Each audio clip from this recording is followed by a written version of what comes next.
തേരെ Ishq may cinema ഞാൻ കണ്ട്. അപ്പോൾ എൻ്റെ ഒരു ചെറിയ ഒപ്പീനിയനാണ് ഈ വീഡിയോ. എനിക്ക് ഈ സിനിമ ഭയങ്കരമായിട്ട് ഇഷ്ടപ്പെട്ടു. ഫസ്റ്റ് ഹാഫിൽ കുറച്ച് കുറവുകളുണ്ട്.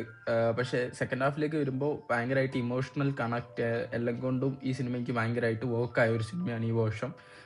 ലഞ്ചിൻ്റെ പെർഫോമൻസ് ഒക്കെ കിട്ടില്ല. Music wise A R Rahman കിട്ടിലാക്കി ചെയ്തിട്ടുണ്ട്. എ ആർ റഹ്മാൻ ആരാ എന്താന്നൊക്കെ അറിയണം.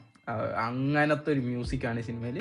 തമിഴ് ഡബിലേക്ക് വരുമ്പോൾ സോങ്സിൻ്റെ വരികൾ കുറച്ച് കുഴപ്പമുണ്ട്. പക്ഷേ തമിഴിലും ഹിന്ദിയിലും സെയിം ആയിട്ടുള്ള ഒരു സോങ് ഉണ്ട്, ചിന്നവരെ.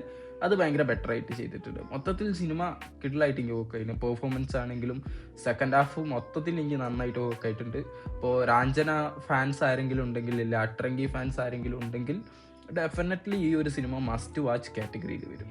തമിഴ് ഡബ്ബ് കാണുമ്പോൾ ധനുഷിൻ്റെ ഡബ്ബിങ് കുറച്ചും കൂടെ എന്താ പറയുക അടിപൊളിയായിട്ട് വർക്ക് ആവാൻ ചാൻസസ് ഉണ്ട്. ഞാൻ സജസ്റ്റ് ചെയ്യുക തമിഴ് ഡബ്ബിങ് ആണ്. പക്ഷേ ഹിന്ദി അത്രയും നന്നായിട്ട് അറിയുന്നവരുണ്ട്, ഹിന്ദി കാണുക. ഹിന്ദി വർക്കാവാനും സാധ്യതയുണ്ട്. ധനുഷ് ഒരു തമിഴ് ആക്ടറായതുകൊണ്ട് തമിഴ് ഡബ്ബിങ് കുറച്ചുകൂടെ ഈസിലി കണക്ട് ആവും. അതാണ് എനിക്ക് ഈ സിനിമയെ കുറിച്ചുള്ള ഒപ്പീനിയൻ. നിങ്ങൾ കണ്ടവരുണ്ടെങ്കിൽ നിങ്ങളുടെ ഒപ്പീനിയൻസ് കമൻസിൽ അറിയിക്കുക. കുറച്ച് നെഗറ്റീവ്സ് ഞാൻ ഓൺലൈനിൽ കണ്ടു, പക്ഷേ എനിക്ക് അത്ര നെഗറ്റീവ്സ് ഒന്നും എനിക്ക് പറയാനില്ല. എനിക്ക് ഭയങ്കര ഇഷ്ടപ്പെട്ട സിനിമ. എനിക്ക് മനസ്സുകൊണ്ട് കുറ്റം പറയാൻ പറ്റില്ല ഈ സിനിമേനെ. അതുകൊണ്ടാണ് ഇങ്ങനത്തെ ഒരു റിവ്യൂ. വീഡിയോ ഇഷ്ടപ്പെട്ടാൽ സബ്സ്ക്രൈബ് ചെയ്യുക, ലൈക്ക് ചെയ്യുക. Thank you.